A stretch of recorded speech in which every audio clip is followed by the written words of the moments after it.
どうも皆様こんにちは、遊びとしです。今回はルービックキューブのメンテナンスに使えるルービックキューブ専用の潤滑油の紹介です。押し入れに眠っているキューブを久しぶりに出してみたり、長い間キューブを使っていると回し心地が悪くなることがあります。これを買った時のように滑らかな回し心地に戻す方法を3つ以前こちらの動画で紹介しました。その方法の中で一番簡単な潤滑油を使ったメンテナンス。今までは市販のシリコンスプレーを使っていました。こちらですね。しかしロッキーさん、権藤剛さんと拓也さんからキューブ専用の潤滑油を使った方がいいですよというコメントをいただきまして、専用の潤滑油の存在を初めて知りました。今回は3種類の潤滑油を購入したので、キューブの回し心地がどのぐらい変わるのか実験してみようと思います。なお、この動画では潤滑油のことをグリスと呼ぶことにします。こちらが今回紹介するグリスです。左からダヤンルーブ、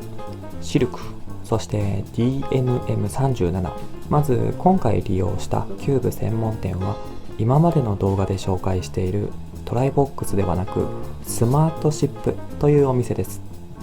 トライボックスが8000円以上で送料無料ですが、スマートシップは2000円以上で送料無料になるので、より手軽に購入することができます。ただし、キューブの性能や特徴などは掲載されていないので、購入するキューブの情報はよそで集めてから購入することをお勧めします。ちなみに、トライボックスとスマートショップでその日の午前中に同時に注文しました。そしたらなんと翌日の14時に同時に届きました。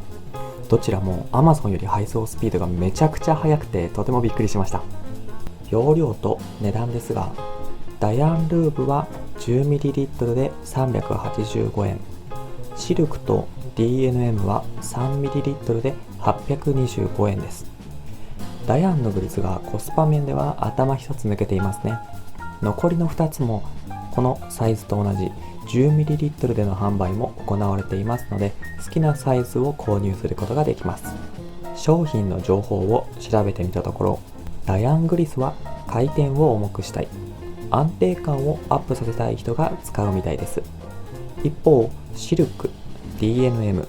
こちらのグリスは回転を軽くしたい人が使います。この2つは低粘度のグリスなんですけど、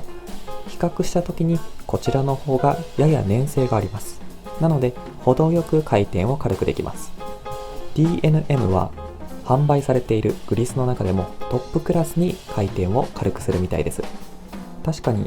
グリスを傾けてみると気泡の動きで粘性がわかります。ダヤンとシルクはこんな感じで気泡の動きがゆっくりしています。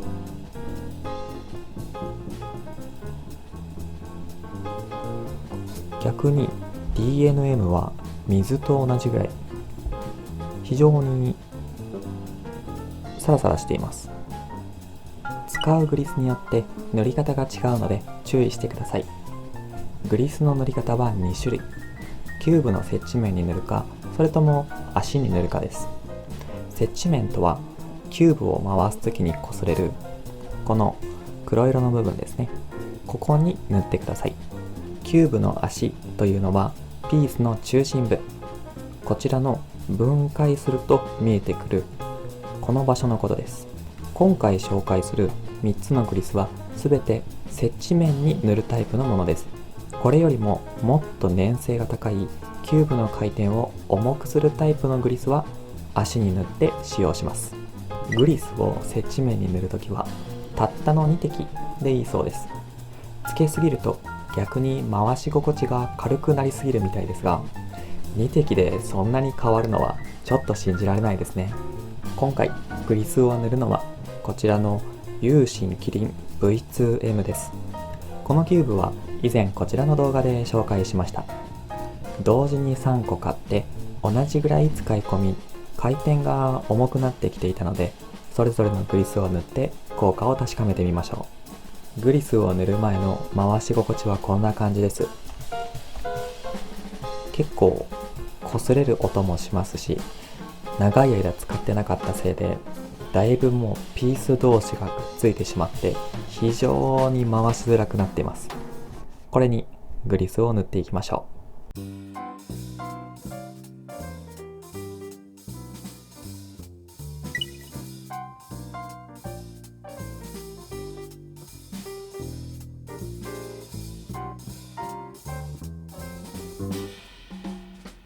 それぞれのキューブに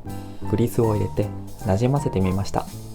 その結果ですね、まず一番最初に思ったのはこの DNM37、